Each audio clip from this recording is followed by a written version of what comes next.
I'm Al McFarland. Welcome to Conversations with Al McFarland, broadcasting from the Marcus Garvey House here in North Minneapolis.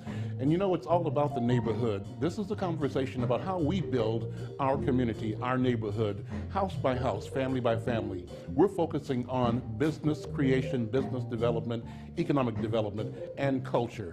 It's a wonderful conversation, a robust conversation. One of the guides for this conversation is my brother, who takes us on a musical journey, Wayne McFarland and jazz. Check him out.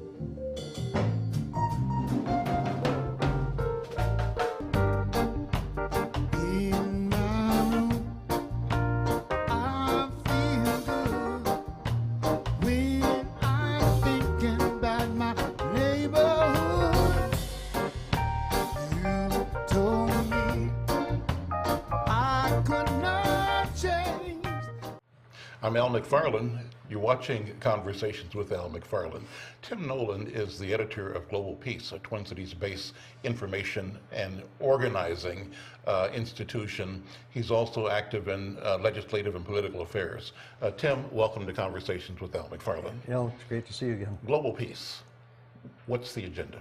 Yeah, Global Peace, I've been trying to accumulate a network with other photographers across the globe and showing the graphic, really scary, sad side of war.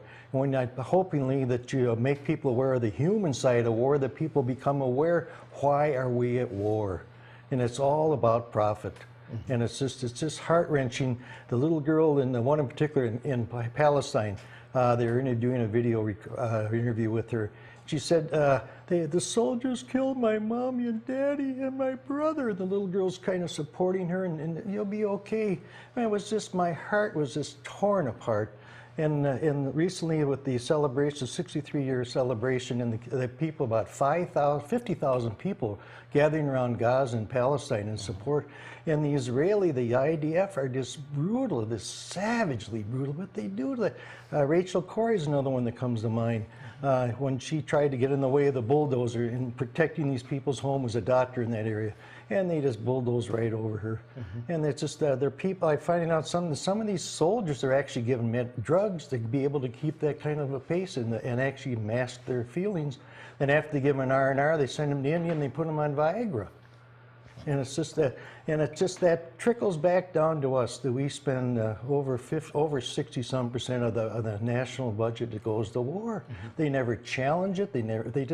I just saw a bill that was signed in through the Congress again. It was about another 60 or 90 billion to keep that thing going. They never bring that. I guess it was Rumstead said the Pentagon is not audible.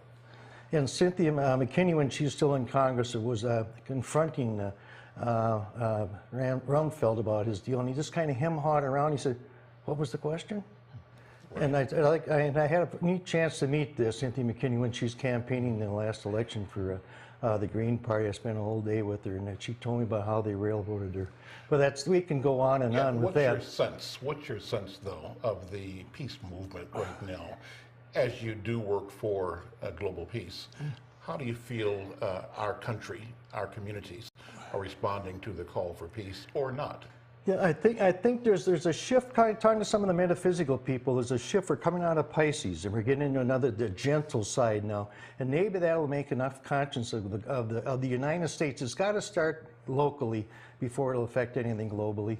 And just now that the main culprit is allegedly out of the equation, there's got to be a focus on the Pentagon. Let's talk about that. Let's talk about the Arab Spring.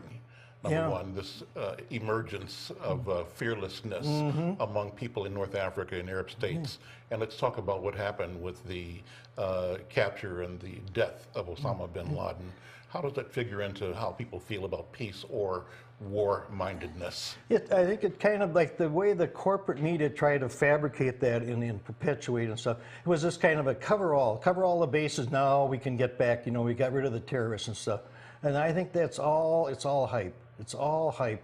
because with my sources and everything, that's all the Pentagon propagates. They have a big branch and a big budget of their just to come up with their press corps and the retired generals that are the consultants on that type of a situation. And like I talked to a guy one time, I testified to the Metropolitan Council in opposition to the light rail, and he said, "Gee," he said, "you know, what's your goal?" I said, "To shut down the Pentagon." I think we have to get somebody that has an Elliott Ness approach to the Pentagon. There's the 3 M's that really are jeopardizing this country. There's a three-headed monster. There's the 3 M's are money, military, and media.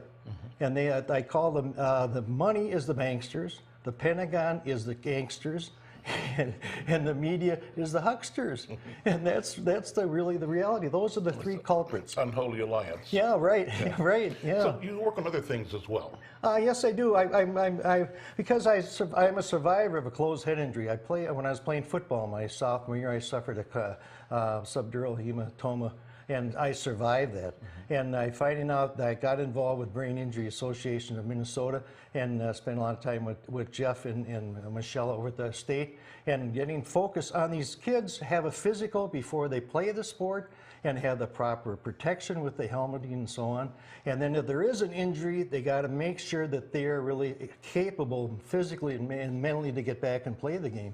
Because I just kind of was, the doctor just kind of quick little physical and set my nose, and I went back and played. Then all of a sudden, 2 weeks later, my head was exploding. And I went to the doctor, and right away I was in the hospital. I had a subdural hematoma. But to this day, it was many years ago, I still have complications. I learned to live with type of that. Having the closed head injury, I get tired very easily, and when I'm tired, my vision can get very blurry. But now the neuroscience is just starting to explore the brain, and that's such an unexplored part of our body. You're an advocate for legislation. Yes, proper legislation, and it can start right with the school kids. And not every kid has to be in contact sports. There's so many other parts, as part of recreation, but there's a lot of neat sports that really help the kids develop physically. But I'm very opposed. When my son played football, one game, and he said, "Dad, I'd rather use my brain." I says, "Whew, what a sigh of relief." So he decided, he was a good student and everything. He talks like an encyclopedia and all this stuff. What else are you working on, Tim Nolan? Okay, I've been in the recovery community. It was 40 years in January, and I talked to a lot of legislators, and it's because there's so many people, like with the drug culture and all this, they incarcerate them. It costs more money to keep somebody incarcerated. It's more cost effective to rehabilitate. And in Minnesota, we're very fortunate. This is a mecca for recovery. Hazelden and all around them in the metropolitan area, all the sober housings and halfway houses, they get these people back into the mainstream. I've seen a lot of success, and I've seen a lot of tragedies. Some people, because it's chronic, taking alcohol, it's chronic, it's progressive, it's fatal. And with that, there's a lot of people they try to quit or something, but their body is so craving of it, they cannot get away from it. And it's a necessary, there's a lot of programs around, self-help groups and everything, and professional psychiatry, everything have come up with, attempted to make some solutions, and all the closest they can get is give them some kind of a form of medication. You might as well give them a shot of booze. It becomes the vicious circles. When I sit around with my black colleagues, we invariably talk about the disparities in Minnesota. This is a good state. It's a great state. But there are some huge distances in opportunity and outcomes for people of color, black people in particular. So I wonder, when you and the white guys sit around, does the question come up, and how does it affect you as a progressive to know that our state is failing so dismally when it comes to educating black people, when it comes to employment for black people and minority people, and when it comes to home ownership, all those indicators of quality of life, we are disadvantaging people of color in a way that's graphic and really shameful it for is Minnesota. really. Given the quality of life that is so good, the education that's so good, how are we failing so miserably? So what do you say about that, number one, and how do we mobilize ordinary people, white people, to pay attention and to be progressive and responsive to the challenge? Because there's so many people, like take for example my mother, some of her friends, they have a fear of black people. And myself, I grew up in predominantly white area. The first encounter I had with black people was in 8th grade in the city football term, and had all these preconceived deal what people had told me. And when we're playing at a parade stadium, and kind of they smelled, I was told they smell different and all that. And it's all those preconceived. I think racism is a matter of ignorance. It's just the white boys against the anybody. But this, we have Minneapolis and the whole metro area is a melting pot. The ethnicity is really a challenge. You know, and I am envious. I've watched so many people of the black community and other colors that I'm really envious. They're incredible. They're God-given gifts. The harmony of music and sports and all that. So, but the white boys, I don't consider myself white. I'm Irish. That's my heritage, and our struggles we went through in our homeland before we ran out of Ireland and came to America. And I think that gets the reason why there's a breakdown in the education, because I've been fortunate, I've worked the last 4 years with Don Fraser, closing that achievement gap. And as part of like some of the home studies, when they make, the kids are missing school, they go there, and this one in particular, the mother was doing tricks, and the boyfriend was selling drugs, wondering why the kid couldn't get up in the morning and go to school. It wasn't a nurturing, supportive environment. And a lot of these kids, their temptation, it's more fun to go on the train and go out the mall and hang around than some of them. They're moving targets for drugs and being the mules of carrying the drugs. They can make a quick $100 for being involved in that type of stuff, and they got to be supportive. 20% of kids in Minneapolis public schools come out of a shelter to go to school. Then after their time runs out in the shelter, they fall off the radar. And it's just that there's other school districts around in Brooklyn Center and in Bloomington. They've turned that districts around. They brought a guy in from Hawaii that took the job in Bloomington. Every kid gets a nutritious breakfast. Absenteeism has dropped. Class grades have gone up. And that's the most important part of the day. And so what is it? Why is it then, you call it the White Boys Club? How do we identify that, and how do we dismantle that? Because it's not about individual people who are Irish or Germans or French or English, but it's about this falsehood called white. Yeah, right. It's a myth, but it's convenient because it's an appropriation of power, and it's excluding opportunity for everybody else. How do we break that up? Yeah, I mean, getting back to education, you know, like I couldn't help but hear your brother reminiscing about your culture. You know, the blues came out of Africa. Ireland, when I was in Ireland and finally found a place they were playing traditional music. The first time I got off the plane in Ireland, I had a feeling, it was like a spiritual awakening. I was home. That was part of my culture. First time I heard an album by Enya, I heard the music. I went over and played it for Mom, and she listened. She said, "She's singing in Gaelic. That's my native tongue." But it gets back to educating, because a lot of the white boys are, you know, they're know-it-alls, smart aleck. There's that redneck type of mentality. And that definitely, and the white boys are more Republican, and the Republicans are more conservative, and they look at the people of color are freeloaders, and that's a myth. And a lot of these kids, if you could go around here and just because I enjoyed when I was younger, I had a chance to mentor kids, and that was neat. And when I was a hockey coach, the kids, you know, their runny noses and all that, and see them progress through the season and all that. And if people would spend time like you and I are talking now, that would break the racial barriers. And it's just if we've got to dialogue and come up with ideas that'll lead to solutions. Tim Nolan, thank you. If people want to connect with you, how do they do it? You can probably just Google Global Peace, Tim Nolan. Great. And then that'll lead you to the different, you can leave a comment and get back to her. I have a cell phone too. Great to see you, Al. Great to talk to you. Thank you so much for your time. Great. Okay. Keep up your good work. I'm Al McFarland. This is Conversations with Al McFarland. We'll be back. I feel there is some place in your space where I find love in my mind, and you feel the way that I can't explain, no. Wash away the pain, and I can't tell you why in my room I feel. In my room I feel good when I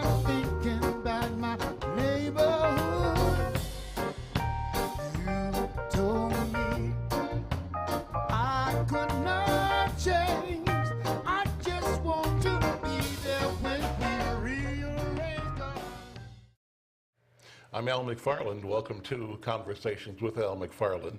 We've often presented the music of my brother Wayne McFarland, the band Wayne McFarland and Jazz.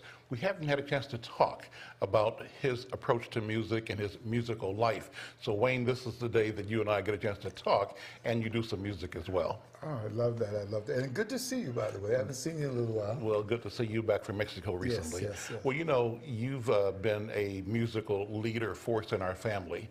I remember, Wayne, when you sort of were identified as a person who was touched by the spirit of music. I've told you the story before, but let me share with our listening audience here today.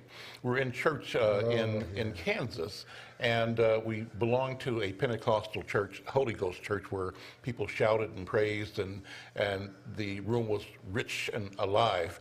And after a long while, people started sort of being quiet, and the pastor was saying, settle down, getting things to be quiet. When everybody finally quieted down, there was one small voice that was still ringing, and that was Wayne. He was saying, shake, rattle, and roll. Number one shake, hit that week. Shake, rattle, and roll. And so people looked at you and said, where's he getting this music from? But we knew then that you had a connection with the music, and you've been doing music ever since. It's, yeah, and I mean, I remember, and also that day, you brought some magnesium strip home from the college, and you lit this thing off outside that church that day. I can't remember that. I remember that. I remember. Okay. But the thing was, when I walked down the aisle at this church service, and I was like, I don't know, I must have been four. Yeah, about three or four. And it was, I think on the radio was not anybody but a hound dog, but Little Richard, or one of the guy who plays guitar, Chuck Berry. He sang a song, shake, rattle, and roll, shake, rattle, and roll, shake, rattle, and roll, shake, rattle, and roll. Come on, y'all, shake, rattle, and roll. That's what I remember. I played that when I was 4 years old. Our background is church. How does church influence your music? Oh, man. What songs do you remember, and what feelings? And how do they show up in your playing? Well, always in everything, in every note, and mainly, I think, when I'm on stage, making a connection on the pulpit, as it were, sending a message, trying to tell a story, or if someone's sad or something's going on, I try to find that. And if I can soothe it, that's what our mom did. You know, so we kind of look for the core of the thing. And all the music I ever play, you know, I remember a song called, I think James Cleveland did it or something. And the way it did it in the old days, it was a song called,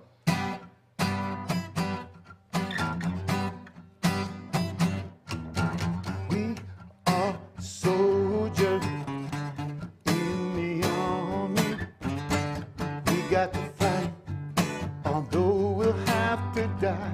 We got to hold it up, the blood stained banner, take it home. We got to hold it up.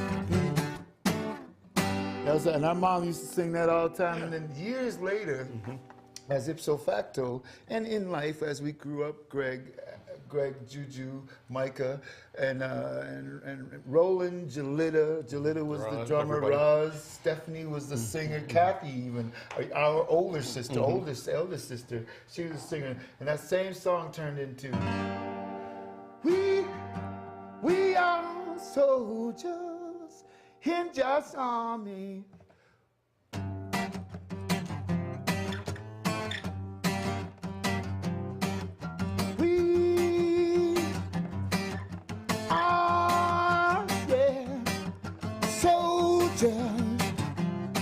In God's army, we are soldiers in God's army. Then my mom would say, my mother was a soldier. She had her hands on the freedom flag. One day she got so old, she could not fight anymore. She had to stand there and fight on anyhow. We keep on saying that we are so, but anyway, it was, you you know, but that's from church, from the traditional gospel. You know, kind of the waltzy two-step church thing that would happen in the Pentecostal churches, Baptist churches, all. But that's when we get the Jamaican thing with our father's influence. So how did that happen? How did you connect from that to the Jamaican beat? Well, and the, I think when I remember, like, I don't know, 10, 11, still we lived in Kansas City, and I didn't really understand our father very well. He spoke a strong patois still at that time. And so he'd be saying stuff. I'm like, I don't know what you're saying, dude. But I know you're telling me what I'm supposed to do. So I know that. So I was kind of like the dreamer one in the family. I had the rose-colored glasses, and I didn't really see anything but good. Everything's good as far as I'm concerned. There's not a problem. And so with my dad's music, he played the piano at home, and he played like, daylight come and me wanna go home.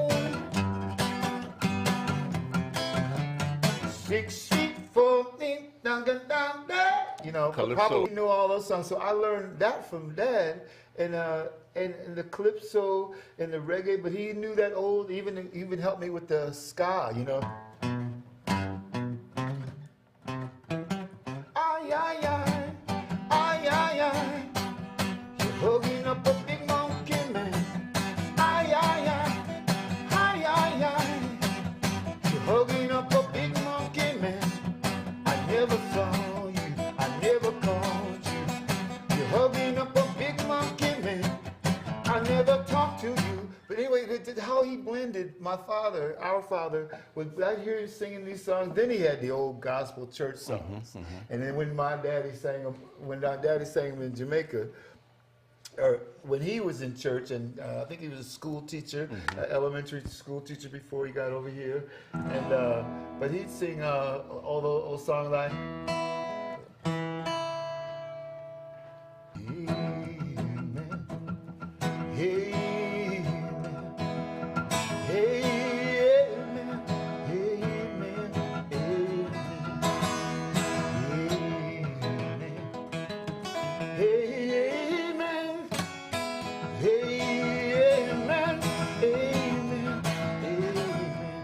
The Jamaicans, they go like this. Children, children, take me to the river. I want to be baptized, I want to feel brand new. Children, children, take me to the river. I want to be baptized, I want to be brand new. You know? And so where did the reggae come in? Here's how I hear what you've done so far. You've talked about this beat that's kind of on the top side, calypso, ska. But when I first heard Muta Baruka, I heard a different deal. And the different deal was something from the bottom. Yes, it was from the roots. 1 and 3. It was a deep thing. Yeah. Queasy Johnson, I remember meeting him once around the Baruka days. It was also something that was military. It was martial. Yeah. It was forceful. It was war music. Yeah. It was, you know, it was like, do you remember the days of slavery? Do you remember the days of slavery? Oh, slavery day. Winston Rodney. Oh, slavery day.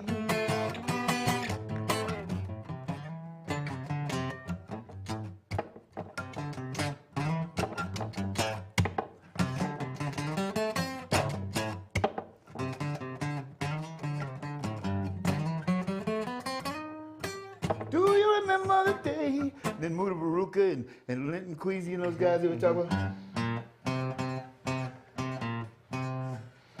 Sly and Robbie, yeah.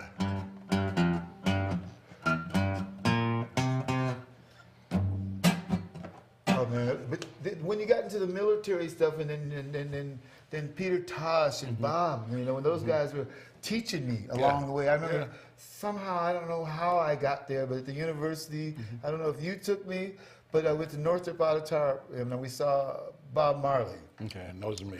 Maybe it was Tony Paul. I don't know how. It was one of them wonderful days.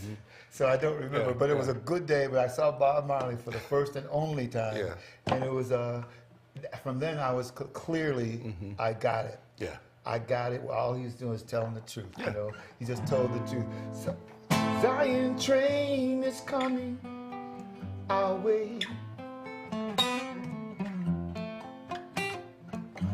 Zion train is coming our way. Now people, get on board.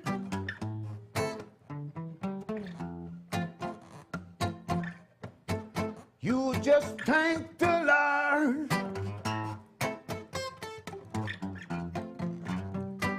Gotta catch this train 'cause there's no other station.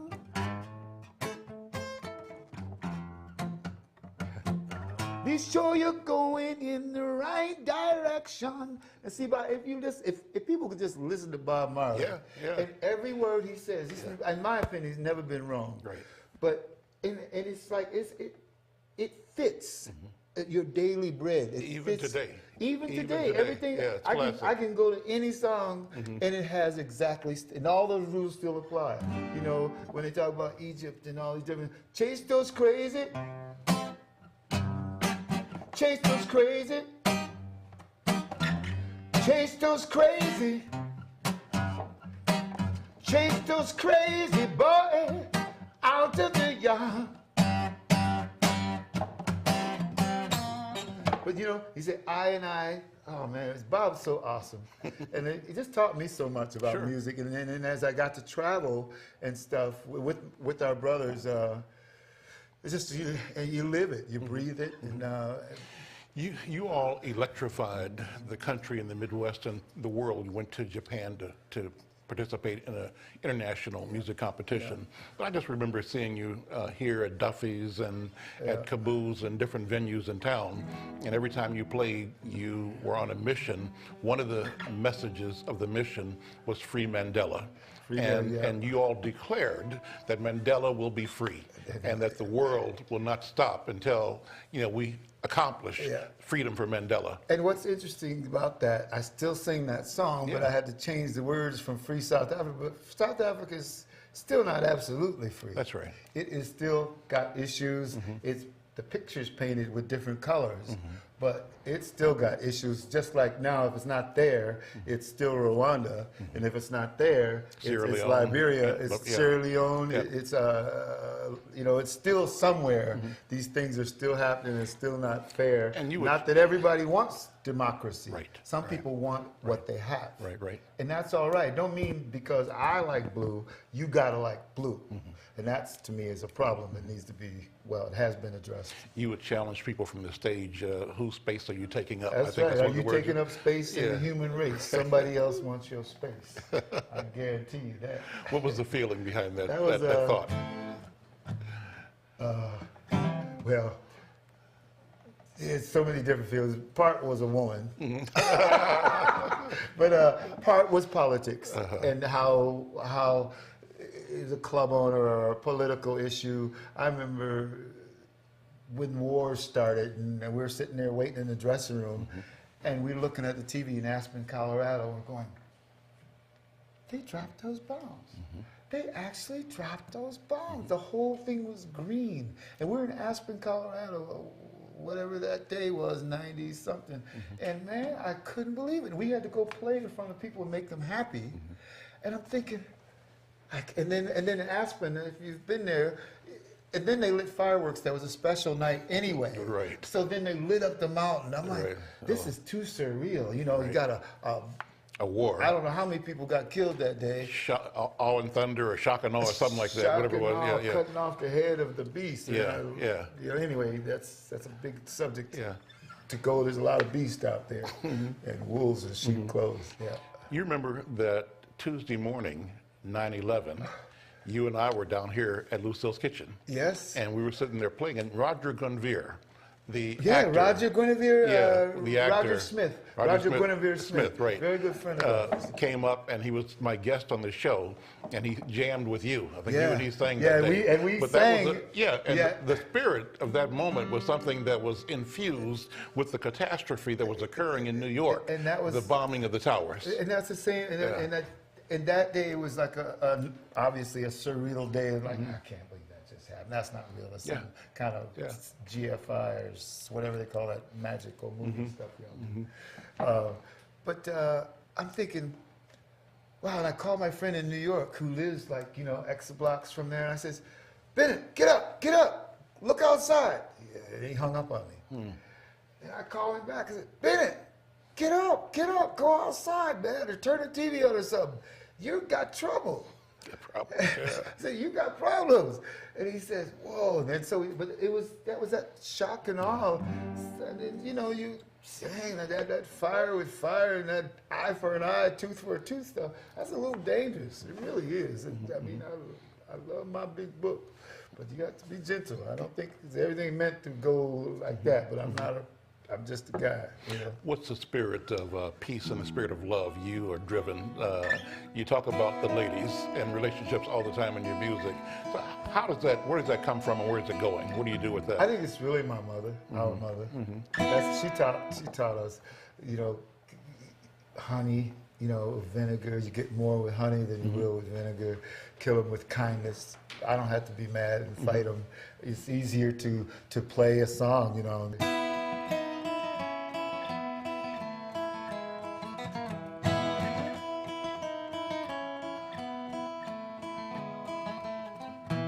Some days in my life I wonder where I'm going looking for. My love is strong and I can't believe all the things that I've been going through. Tell me what you want me to do and I'll try to get it right this time. 'Cause my heart is filled with love and you're a big part of mine. And my heart is filled with love and you're a big part of mine. I'll give you roses if you want me to.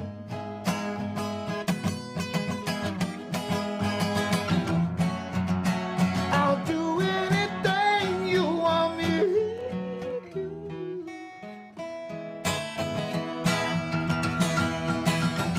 Tell me how, tell me when. I want to love you more and more and more and more and more and more and more. I can't believe what you mean to me, and I can't believe all the things you say. I love you, 'cause I've been waiting for this time for you to be around. I'm going back to Ireland, and I'll still be your favorite man. If you're smiling me with your bright red hair and your eyes are so green, I'm waiting for my ebony princess from Ireland, so it seems. I'll give you everything I can.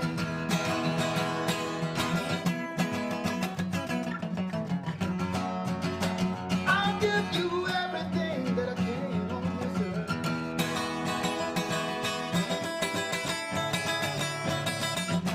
Please hold me again. When it's over, I can't love you. When it's over, I won't share my life with you. Tell me why I love you. Silver and gold, the story's been told. I'm waiting for you.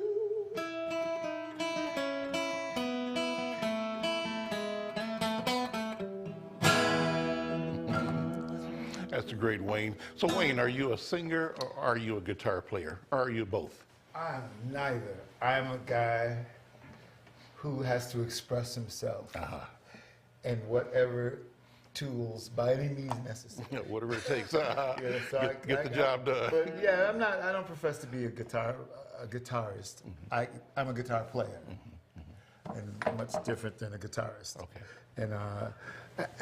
And my friend CeeLo said on TV the other night, he says, I'm a singer. I'm not a singer. I'm a singer. I sing. Okay. I can sing.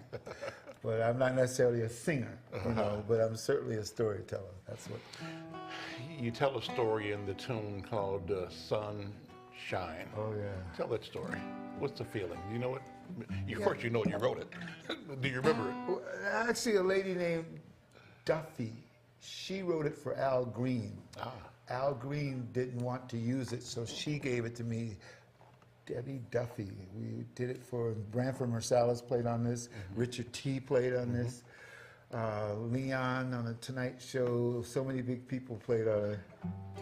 I've never played it with a guitar, but Shine Sun is like, it's still great. I didn't write it, but I can. It's just a beautiful piece of music. Shine, sun, shine that I may live long enough to give the love I want to give. Shine, sun, shine that I may grow. Let my warm moonbeams flow. Shine, sun, shine that I may live long enough to give the love I give. Shine, sun, shine that I may live long enough to give the love I need to give. Even those words, it says, this, you don't want to leave this world, it says, for all I know, this world may end tomorrow. I don't want to leave this world laden with sorrow. So while I've got just one more day, I'll take this opportunity to say that time. Ooh. Shine, sun, shine and I may live long enough to give the love I need to give. Shine, shine, shine, shine. Shine your light on me long enough to give the love I want to say. You did Jimi Hendrix. I used to see you walk down the balcony at the Fine Line, and you were out of this world, out of yourself, actually walking dangerously where you could have fallen over the rail into the main floor. What was going on with you with that? Well, Jimi Hendrix, obviously one of my favorites. When you taught me about John Coltrane and Pharoah Sanders, and you taught me about Cecil Taylor, you taught me about Miles Davis and Mahavishnu Orchestra. You taught me all these things. And whether you thought I wasn't listening, I was listening. You remember. I absolutely remember everybody. And you taught me.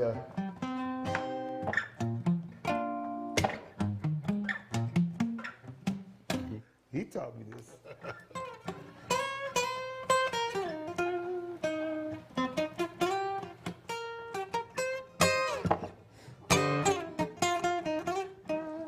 Al taught me all these songs when I was like 16, 17, 18.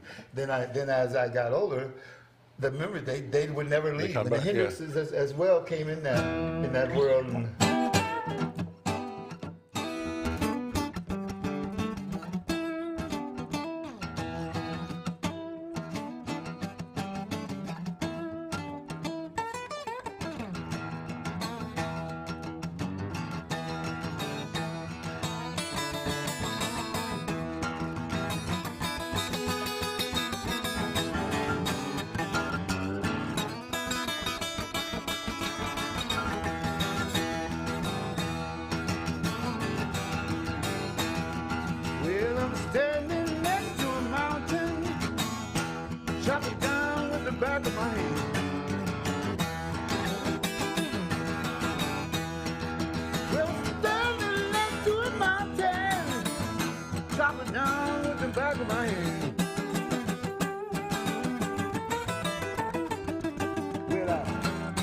pick up all the pieces and make me an island.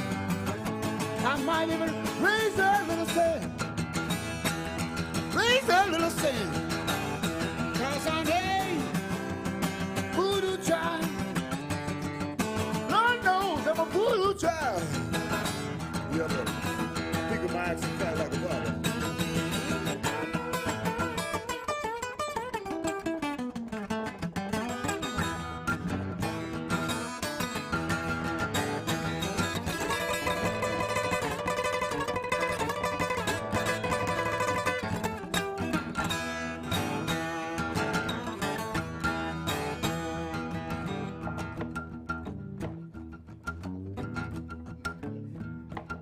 Well, I don't need you no more in this world. Give it right back to you one day.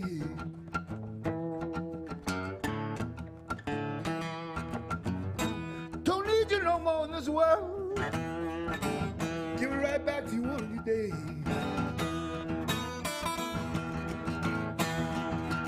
You may be a million miles away. Still you're right here in my picture frame. Your brain, cause I'm a voodoo child. Lord knows I'm a voodoo child. Cause I'm a voodoo child. Lord knows I'm a voodoo child.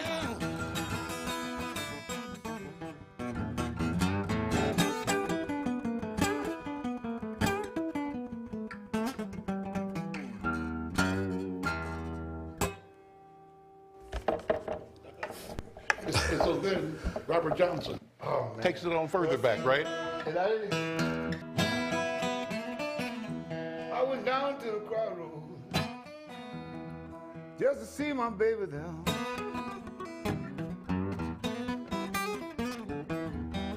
Who got a hoodoo, baby? And this comes from you too, Al. And years later, you would always go down to Mississippi to these blues festivals, and I, Barbara LaShore, she would teach me the blues. John Marcus from Chicago, and I would ipso facto we go play in Chicago, and then we go to this place called the Kingston Mines, and there we'd see, man, I saw Paul Butterfield in these joints. I saw Sugar Blue in these joints. I even got to see Willie Dixon, before he passed. But I still wasn't into the blues yet. I didn't know that I was. I didn't know that I was part of the blues. Hadn't been connected. I was living through my glasses. I wear rainbow-colored flowery glasses. All I see is red, good red. And so I never saw the blues. I was always into the red. And, but when I come with Barbara LaShore, she would teach me. Coco Taylor, and I started listening to all these folks,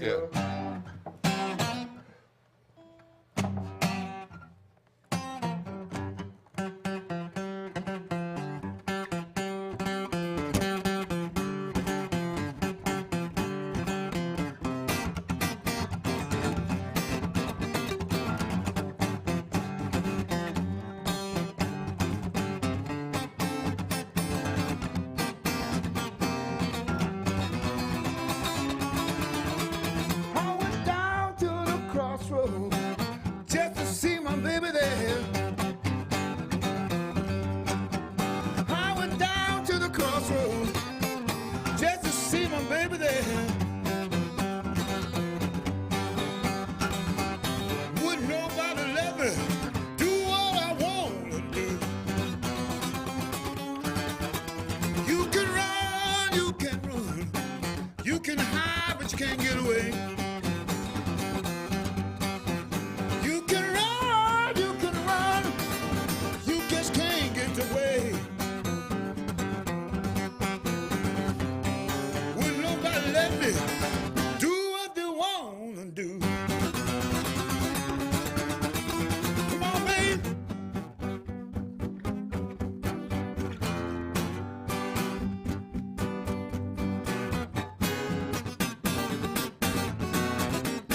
them old blues guys, man. And then Robert Johnson, I even got me an old, like a 47 Harmonies. He had a 47 something else. But I got an old 47 Harmony. I got one of your cool suits. I got me one of the cool hats. Next time we come, I'm gonna bring my Robert Johnson outfit. All right. All right. But them guys, man, the blues, you know. And in West Africa, my friend Serge Akou from Ivory Coast, he used to play me blues from Africa, where the blues came from. Right. Them guys been playing blues obviously longer than us, and they say it came up out of St. Louis and Chicago and New Orleans and Memphis. But it came to but somewhere they came from somewhere else. to get there. See, so Before we took down this turn down this road, you were going to talk about the fact that you're also connecting around the world. Brazil, Africa, Holland, Latino brothers. So how does it all come together now in Wayne McFarland, your understanding of music and of sort of the universality of the spirit of the truth? So, like, for instance, I went down to Mexico and I took my banjo down there in Puerto Vallarta for part of the winter. And I got a banjo, but I got to play.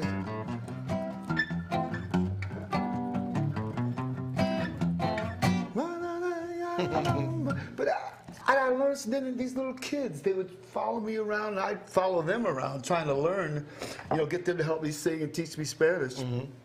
This one little 8-year-old boy, or he was, I guess, 7, 8, I was playing my banjo, and I said, and he just had the brightest eyes when I walked by him, and he said, so I handed him my banjo, and he said,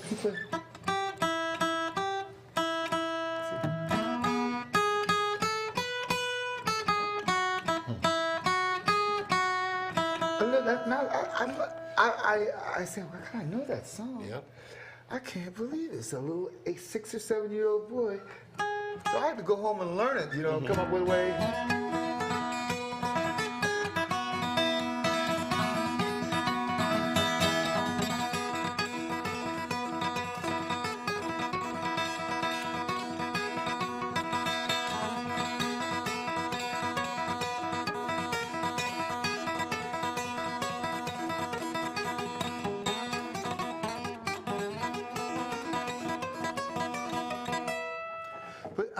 But in Mexico, that's the kind of stuff I learned so much from. I mean, the rock, the river, and the tree. I lived on a rooftop of a place, so I wasn't living in no Sheratons and no big hotel.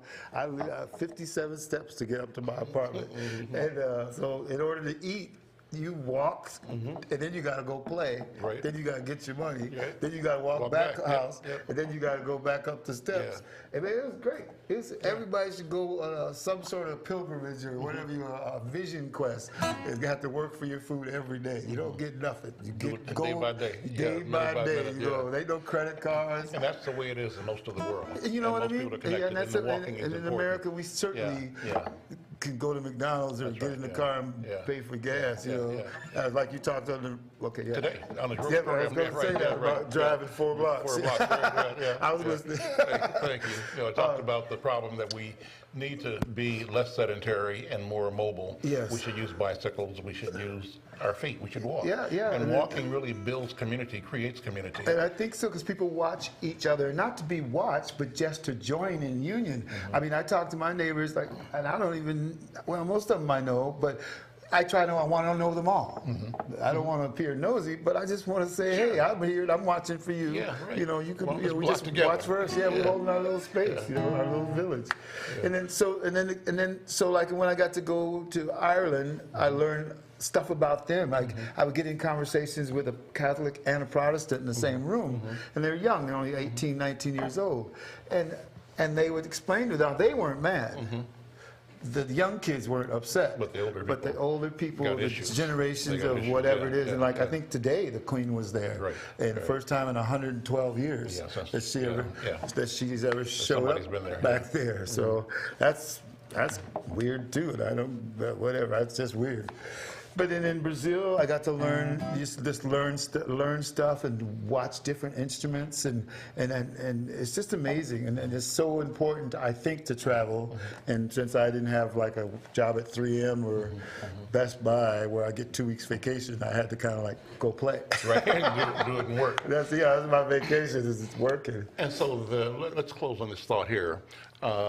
What's the power of music? I mean, I know you do it and you show it and you play it, but how do you verbalize that? What is the power of this thing that you do? What's the source and what's the reason for it? Well, God Almighty is the absolute source. That's the alpha prime.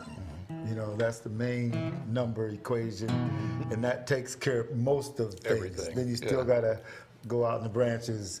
A guy named Vusi told me once, he says, Wayne, you are like the mud. It's good to be the mud because the mud holds the roots, that holds the tree, that grows the limbs, that grows the branches, that grows the fruit, that will drop the seed in order to continue. They can't continue without the mud. Foundation. That's the alpha prime. Okay. Cool way.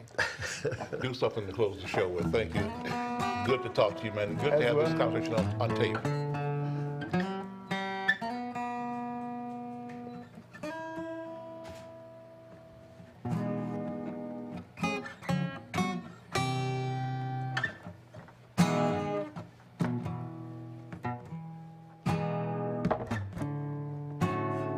You got your saxophone here? No, I don't.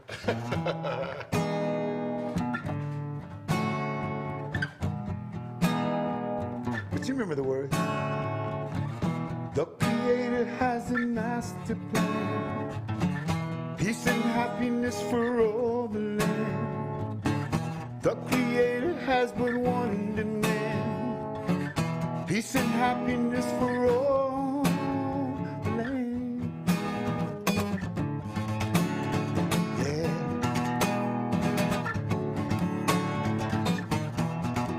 One day, total darkness. The second day, we heard the land.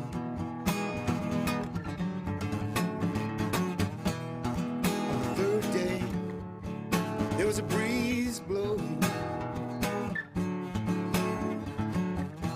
On the fourth day, then there came sand. Fifth day, grew a mountain, Kilimanjaro. On the sixth day, there was the sun. On the seventh day, my spirit flew. Alpha Prime, the feeling was you. On the ninth day, on the ninth day, there was a massive power. On the ninth day. How do we get 9 days? Because we needed some extras. The Creator has a master plan, peace and happiness for all the land. The Creator has but one demand, peace and happiness for all the land.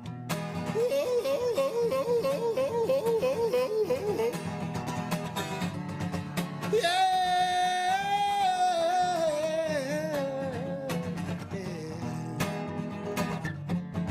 Happiness, happiness, peace and happiness. One man and woman, Creator has but one demand, peace and happiness. Wayne McFarland, thank you so much. Close on this. Do a outro for this show, Conversations with Al McFarland. Good evening, ladies and gentlemen. We got to say goodnight. We want to thank Al McFarland for bringing us all those great words. and all our lovely guests, all the guests in the house. Everything's good, and you know. So I want y'all to tune in every Tuesday morning, right around 9 o'clock. Cause we're gonna play you a song. All the guests will be home. We'll be feeling like talking. Have a robust conversation. All our guests in the house. 2 million people out there. I know you're listening on the internet. KFAI.